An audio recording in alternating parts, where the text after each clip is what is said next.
The skills that Pamela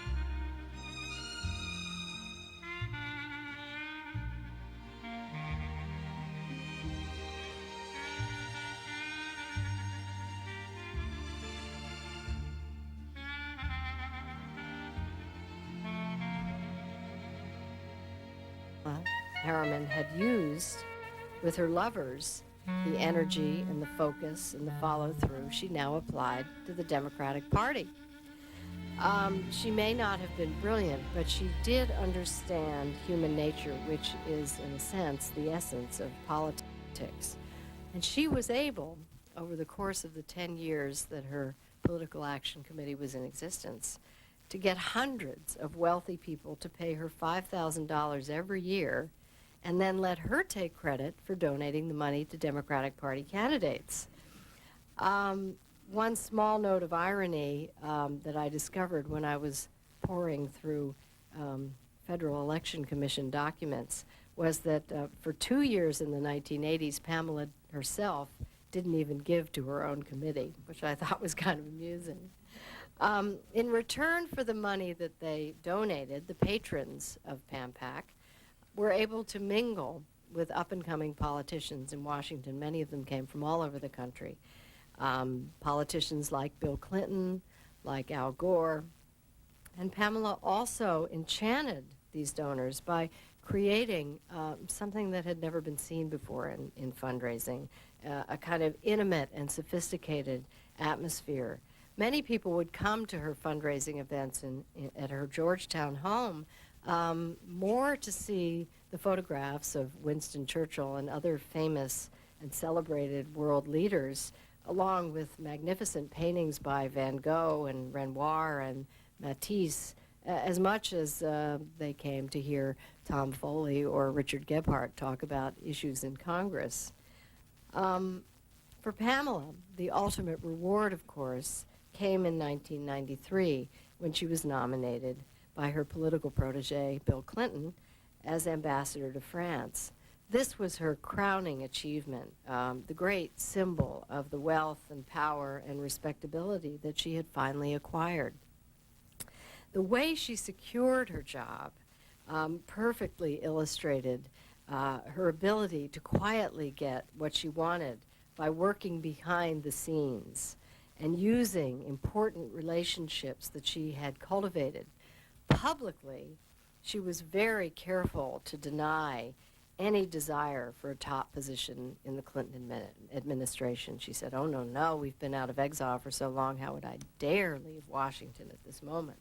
But even before the 1992 election, she had let top Clinton advisors know that she very definitely wanted to be named ambassador to France. The key player in this was longtime Clinton advisor Sandy Berger, who was just appointed last week as National Security Advisor. Sandy Berger had worked very closely with Pamela on her political action committee. He had written many of her speeches and served as one of her confidants all through the 1980s. And she, in turn, had introduced Sandy Berger to many influential people in her political circle. So in 1992, Sandy Berger lobbied Bill Clinton on Pamela's behalf for the appointment to ambassador to France. As one of Sandy Berger's close friends told me, he got the job for her. He bypassed the system, he put it on the line, and it moved very fast.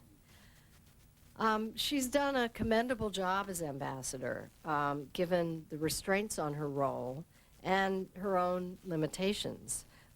She's not someone who could make policy on NATO or Bosnia. Her policy statements have by and large been scripted and thought through by others. There was a time, of course, when the American envoy in Paris could and did shape policy. I'm thinking of somebody like David Bruce, who was a really strong force.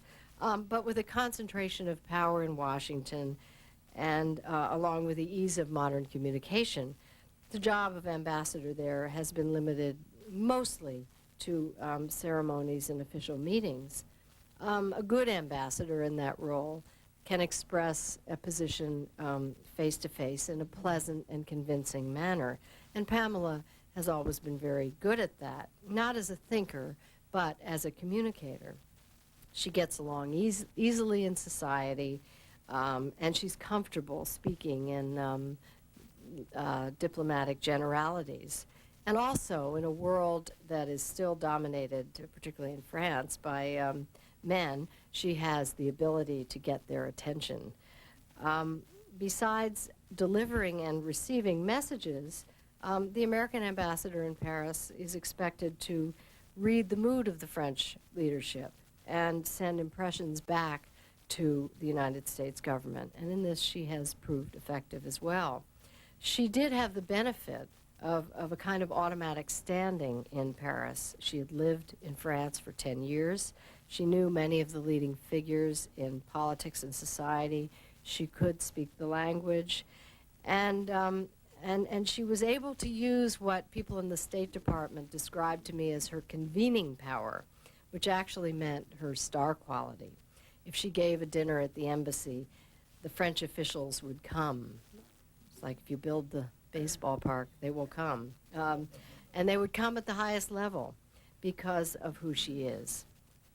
As in World War II, when she surrounded herself with American diplomats and generals in her apartment in Grosvenor Square, and later in Washington, she, in Paris, has known how to get useful information and pass it along to the right people in Washington. She would often have briefings from 4 to 8 in the afternoon, many days, at which time she would, after which she would call her contacts in Washington and transmit all that she had been told. She was also able to identify, as she had in Washington, up-and-coming politicians. And she carefully cultivated the important men that she saw who were on the rise in the French government. When Edouard Balladur was prime minister and running for president, she would have him over for dinner. And then a few nights later, she would have Jacques Chirac, his rival, who was eventually elected president. So she managed to be effective working both sides of the aisle. At age 76, what does the future hold for this remarkable woman? People who know her well say she is likely to return to Washington for Bill Clinton's second term, sometime probably by June. She's told friends that she has no desire